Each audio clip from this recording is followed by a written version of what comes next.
root of the body's qi. And it dominates qi. And what that means is that the lungs direct the energy of the body everywhere.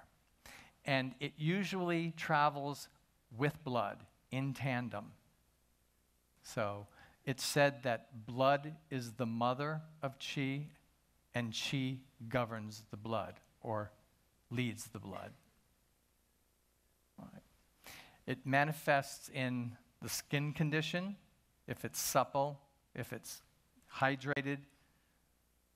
Also in the body hair, the condition of the hair on the body, not the head. The head hair is the kidney essence. The body hair is the lung. Corresponds to autumn energy, which is more of a metal energy, and it's the tie-in of the yang. The top of the body is the yang part of the body. The lower is the yin. So the lungs are actually a yin organ in the yang part of the body. That's what they mean by tie-in of yang. All right. Connection to the outside world, obviously through the nose.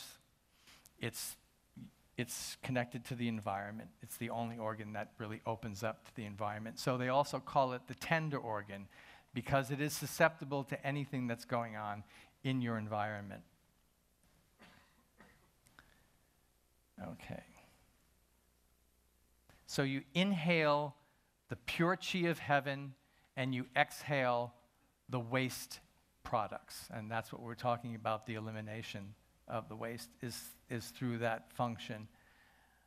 It's the qi extracted from the food by the spleen is sent to the lungs and combines with the lung energy to form what they call gathering qi.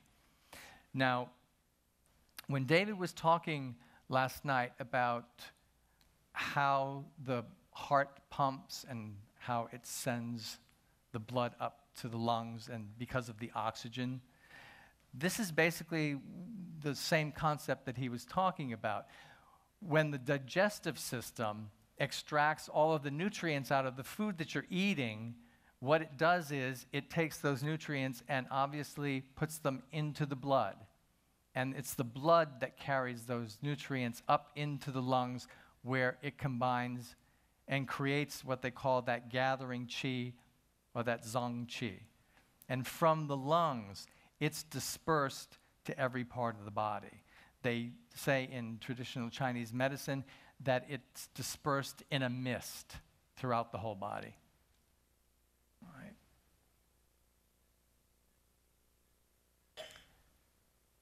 All right. The control of the channel and the blood vessels, as I said before, the connection of the lungs to the heart energy. And if the lung energy is good, the body will be nourished with blood. It'll also bring heat to the extremities. If the lung qi is weak, you're going to have coldness, especially in the extremities, but the hands are going to show lack of circulation if the lung energy is not strong enough. Okay. Now, the dispersing and descending spreads defensive qi and fluids all over the body in the space between the skin and the muscles. And this is part of the function of the this is the immune system, basically. This is your first line of defense. The lung energy sending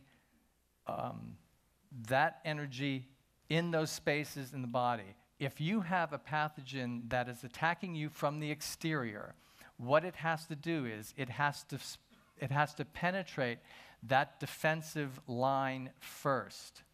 And if it gets through there, that's when you become ill. But if your immune system is strong enough, this energy is strong enough to actually repel the pathogen back outside. And one of the ways that that happens is sometimes you'll break a sweat, or sometimes you'll feel a chill.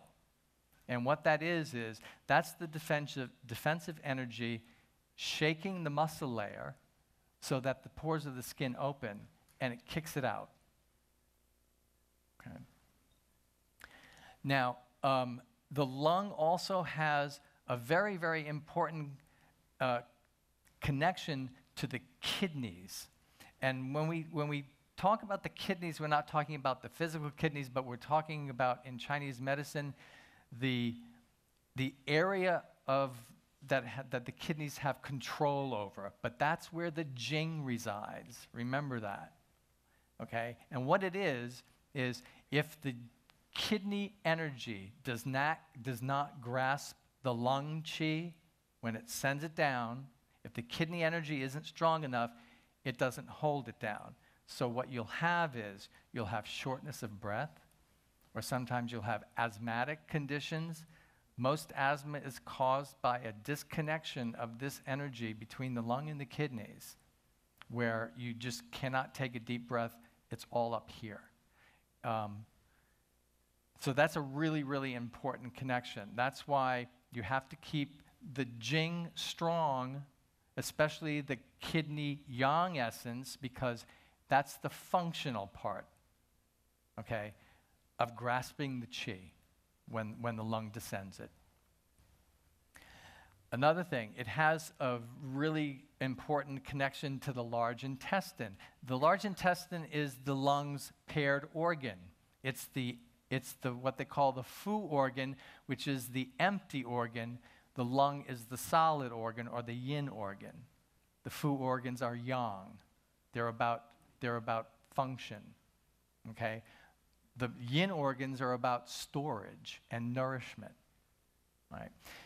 So with the large intestine, the energy there is the lung sends down some of that moisture that it's spreading all over the body, and it moistens the large intestine so that the waste matter has lubrication and moistness to continue its passage through the body.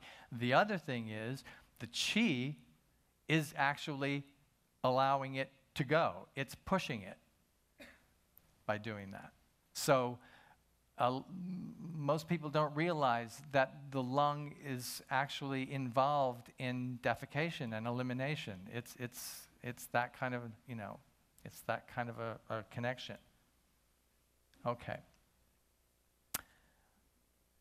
Regulates water passages. Well, we basically talked about that, but through sweat and urine, it's going to control whether your body has an excess amount of water in it. Certainly edema, any kind of retention of water is really connected to lung energy also, because you're not actually processing the fluids properly, you're not eliminating them properly, and sometimes you don't sweat appropriately either. So it's all connected. And of course, opens to the nose.